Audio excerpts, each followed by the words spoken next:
অনেক ছেলে মেয়েরা এবং অনেক লোকজন আমাকে বলে যে তুমি কেন এই কাজগুলি করো, তুমি মেয়ে, তুমি বাসায় থাকবে। তা আমি ওরা বলে যে এগুলো আমি শুনি না, আমি যেটা ভালোবাসি, যেটা আমি পছন্দ করি সেটাই আমি নিজেই করি। কোনো বাধাই মানুষকে আটকাতে পারে না, আটকাতে পারেনি সার্ফার নাসিমার অদম্য চেতনাকে। এবারের বাধা পেরোবার গল্প সার্ফার নাসিমাকে নিয়ে। আমি একটা খুব ছোট পরিবার থেকে এসেছিলাম। আমি বেশি পড়ালেখা করিনি এবং আমি শামুকের ব্যবসা করতাম বিচে। শামুকের ব্যবসা করে আমার পরিবার চালাতাম।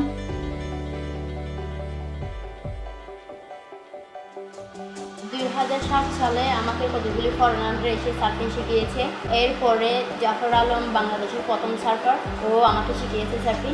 এরপর থেকে আমার জীবনে আমি সার্ফিং শুরু করি।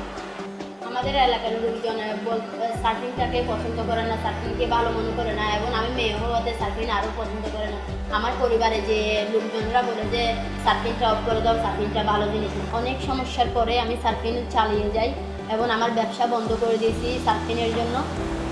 আমি খুব তাড়াতাড়ি সার্ফিং শিখে ফেলেছি। আমি মেয়ে হিসাবে 4টা কন্টেস্টে 1 নাম্বার হয়েছি। আমি বাংলাদেশে একমাত্র ট্রেনিং পাওয়া মেয়ে লাইফগার্ড। আমি চাই অনেক মেয়েদেরকে সার্ফিং শেখাতে। আমি জানি না কতটুকু পারবো। আমি জানি আমার স্বপ্ন অনেক বড়, অনেক বাধা থাকবে, কিন্তু আমি চেষ্টা করলে পারবো। বাধা আছে সত্যি, তবে তার চেয়েও বড় মানুষের বাধা পেরোবার শক্তি। সেই শক্তি এবার আরো বাড়াবো। আপনার বহুদূর যাবার গল্প থাকলে পাঠিয়ে দিন চলো বহুদূর @graminphone.com অথবা ফেসবুকে গ্রামীণ ফোন ফ্যান পেজের ইনবক্সে। এছাড়াও পাঠিয়ে দিতে পারেন চলো বহুদূর, গ্রামীণ phone limited, GP house, Bashundhara, Baridhara, Dhaka 1229 এই ঠিকানায়। নির্বাচিত গল্প আমরা জানিয়ে দেব সবাইকে।